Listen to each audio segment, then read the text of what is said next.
I want you to picture a futuristic sci-fi level technology hub. Oh, yeah. Like, we are talking about a massive facility where artificial intelligence, blockchain networks, and cutting-edge electric vehicle infrastructure all sort of collide to create this fully autonomous ecosystem. Right. And if you are assuming this is happening in, Silicon Valley or maybe some high-tech test city in Tokyo, you are actually looking on the wrong continents. We are taking you to Santos de la Sierra, Bolivia. Which is wild, right? It completely challenges those standard assumptions about where foundational infrastructure innovation actually happens. Yeah, exactly. The project we are unpacking today for this deep dive is called ElectroPoint. Mhm. And, it forces a complete reevaluation of how emerging technologies function together. Because we usually treat them as separate things. Exactly. We often treat artificial intelligence, cryptographic ledgers, and renewable energy as these isolated silos. Like, they're interesting on their own, but fundamentally separate disciplines. Right. But what this initiative demonstrates is that to operate next-generation infrastructure at a truly meaningful scale, these technologies are, well, they're entirely interdependent. They need each other to work. Hmm.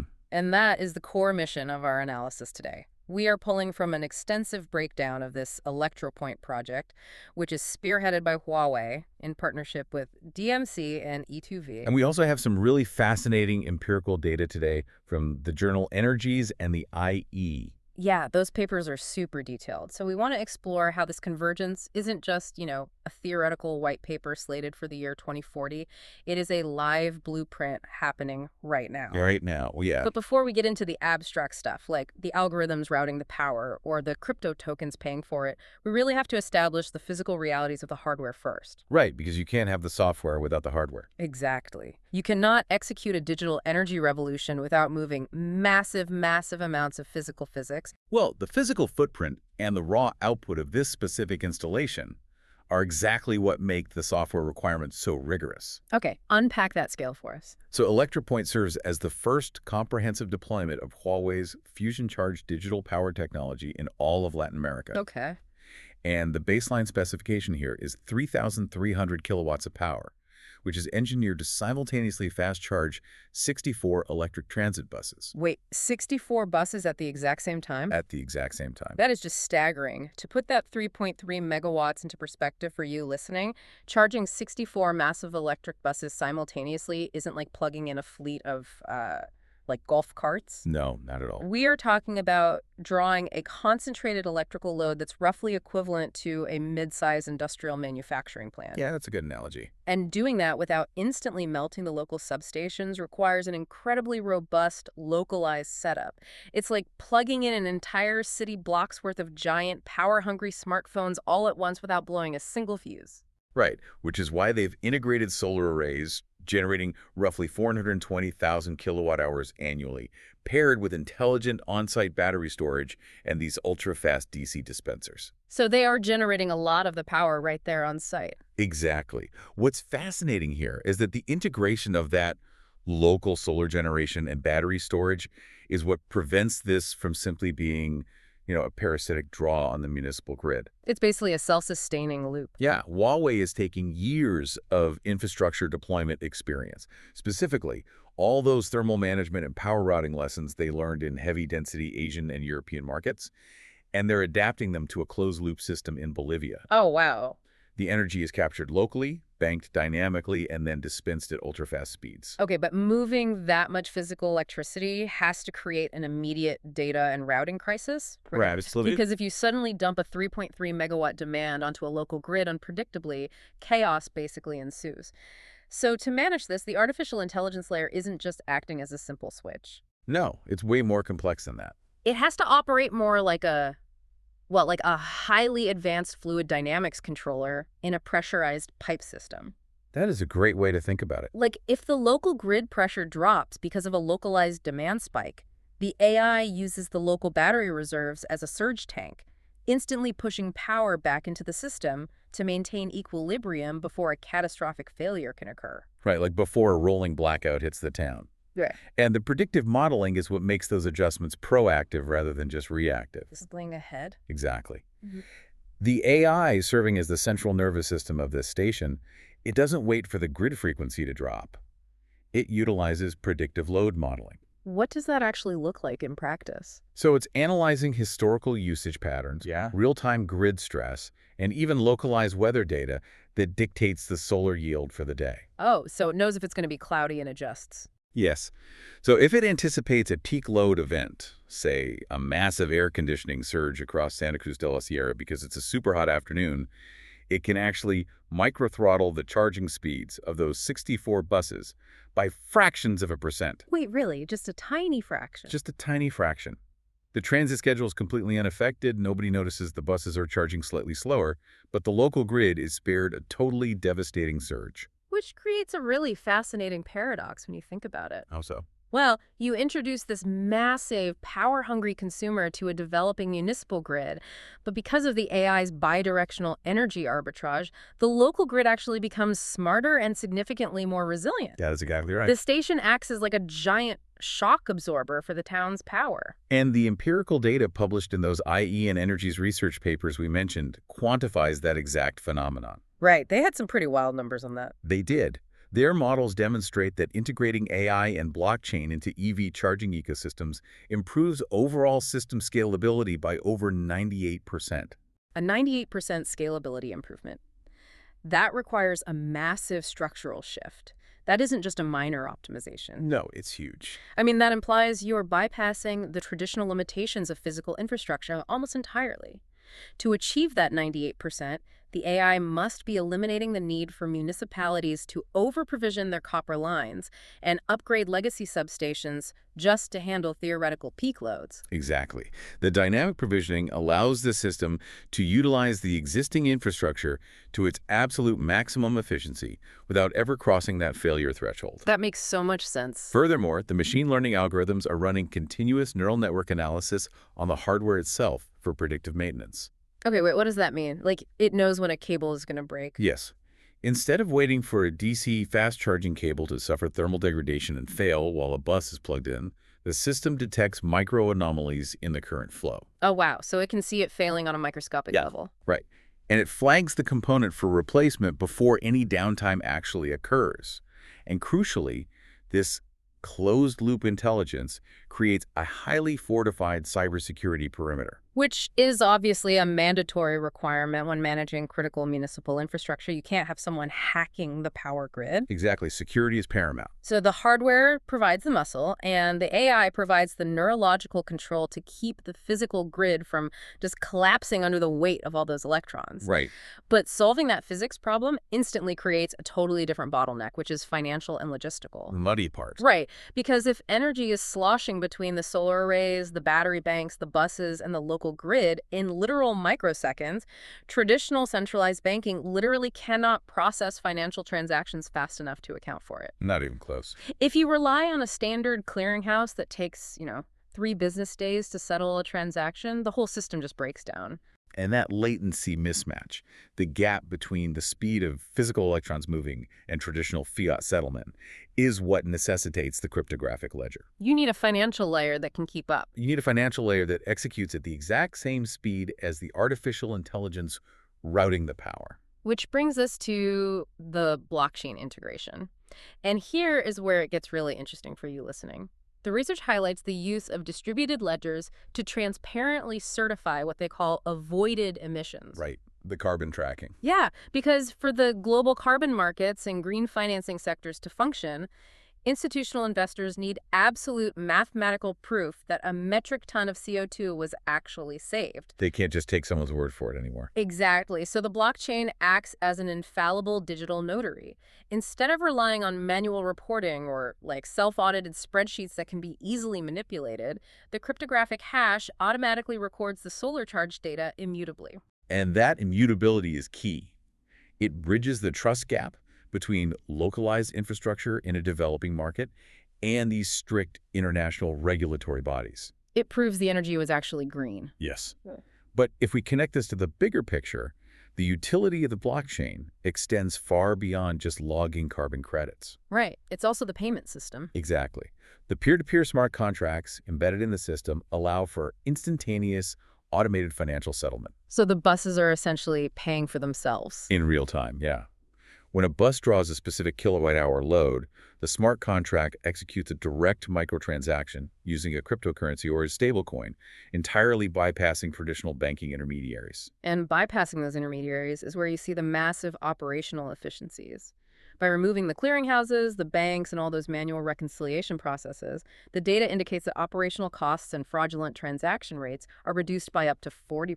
40% is a massive margin in infrastructure. It really is. The smart contract simply says, if power is delivered, then tokens are transferred. It is basically deterministic logic applied directly to energy markets. And that deterministic logic opens the door to another profound structural shift, which is asset tokenization. Oh, yes. Let's talk about tokenization. Because the capital expenditure required to build a 3.3 megawatt facility is astronomical. Not cheap. No. Historically, only massive institutional funds or sovereign wealth funds could participate in financing that kind of infrastructure. But tokenization allows the ownership of the physical charging station to be fractionalized into digital tokens. So this sounds very similar to the concept of a decentralized physical infrastructure network, or DPIN, right? Very similar mechanics. Meaning anyone, anywhere in the world could purchase a token, effectively owning a microfraction of that specific charging station in Bolivia. Right. And then they automatically receive a proportional yield of the revenue generated by those 64 buses paying for their daily charge. It completely democratizes access to green infrastructure investment. It does. And the liquidity pools created by tokenization provide a new mechanism for rapidly scaling these projects in regions that, frankly, traditionally struggle to attract direct foreign infrastructure investment. It removes so much friction. Exactly.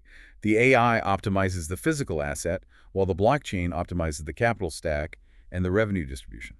It's brilliant. I mean, it works flawlessly as a theoretical model, and the data from this pilot site in Santa Cruz de la Sierra proves it can function in the real world. It really does. But we have to analyze the ripple effect of trying to scale this across all of Latin America.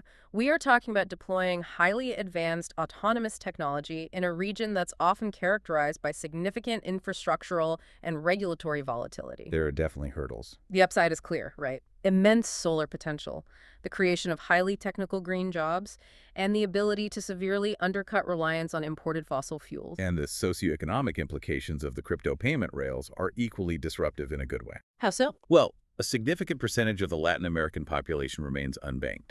They are entirely locked out of traditional credit and legacy banking infrastructure. Right. Getting a standard bank account can be really difficult. Exactly. But smartphone penetration in the region is incredibly high. So allowing users to interact with this new green economy via decentralized digital wallets fosters a level of financial inclusion that legacy systems have completely failed to provide. The friction points, however, are pretty substantial. You can have the most sophisticated AI load balancer in the world, but if it is tethered to a regional grid that suffers from systemic foundational instability, the AI is essentially trying to patch a sinking ship with algorithmic tape. Yeah, the AI can only do so much if the grid itself is failing. There is also the issue of deep regulatory ambiguity. Governments are still struggling to define standardized charging protocols for EVs, let alone establish comprehensive regulatory frameworks for algorithmic carbon markets and decentralized asset tokenization. Right, the regulatory lag is definitely the primary bottleneck for widespread adoption. You also face the dual challenges of high initial capital expenditures, at least before those tokenized liquidity pools fully mature, and of course, persistent consumer range anxiety. Right, the hesitation to adopt electric vehicles because people feel there aren't enough charging stations around. Exactly. Okay, but here is where I have to push back a little bit on the underlying logic of the entire ecosystem, though. Okay, let's hear it. We are celebrating verifiable avoided emissions, carbon credits, and this pristine green energy loop.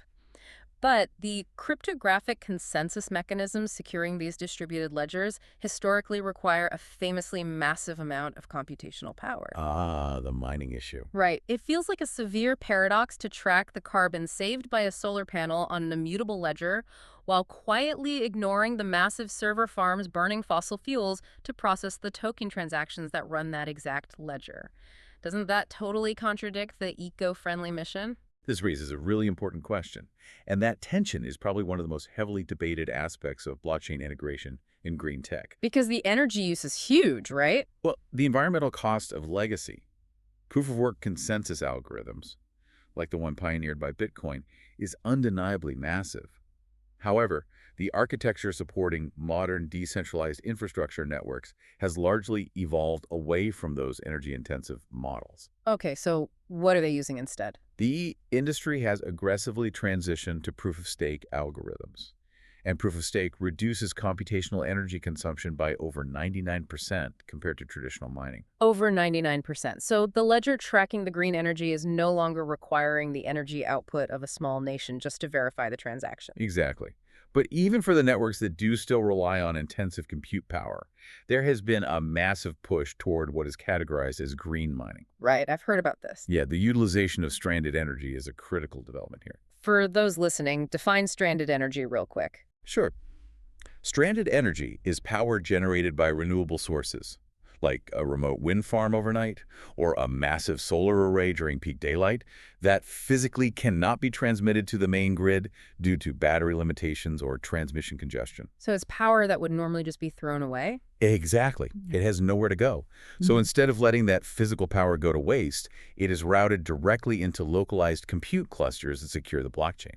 Oh, I see. You are effectively converting wasted physical electrons into stored digital value and using that process to secure the financial layer of the EV charging network. That's a great way to summarize it. And when you factor in the transition to proof of stake and this capture of stranded energy, the socioeconomic benefits, like banking the unbanked and providing immutable proof for international carbon markets, begin to clearly outweigh the technical friction of the ledger's energy footprint.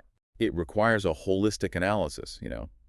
The friction is real, but the technology has matured to a point where the systemic efficiencies gained by combining AI and blockchain far surpass the isolated limitations of either technology alone. It's all about the synergy. Yes, the ElectroPoint installation proves that the convergence is not only viable, it is necessary to manage the complexity of modern energy demands. Which is the fundamental takeaway for you as you process this deep dive. The facility down in Bolivia isn't just a ribbon-cutting event for another fast charger. It is a live, functioning symphony of next-generation tech. A symphony is a good word for it. The blockchain provides the trust, the cryptographic proof, and the financial liquidity. The artificial intelligence provides the optimizing brain, ensuring the physical grid operates at maximum efficiency without collapsing. And the heavy hardware provides the raw, ultra-fast physical power. The physical infrastructure has finally caught up to the digital innovation. We're no longer waiting for the hardware to support the software. They're actually iterating together in real time. And technologies that felt highly speculative, regulated to niche forums and theoretical research papers just a few years ago, are now literally powering the transit systems people rely on to get to work today. It's happening right now. And as we wrap up today's deep dive, I want to leave you with a final, tangible image of where this convergence is immediately heading based on these sources.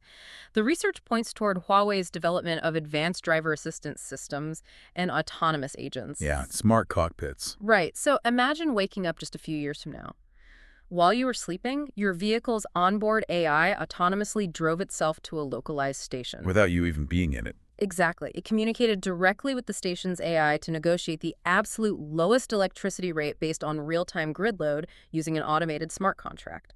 It executed the payment in fractions of a digital token without a single bank involved, and then returned to your driveway fully charged on pure, cryptographically verified solar power. That is the ultimate goal. The future isn't something you have to wait for. Down in a closed-loop ecosystem in Santa Cruz de la Sierra, it is already charging.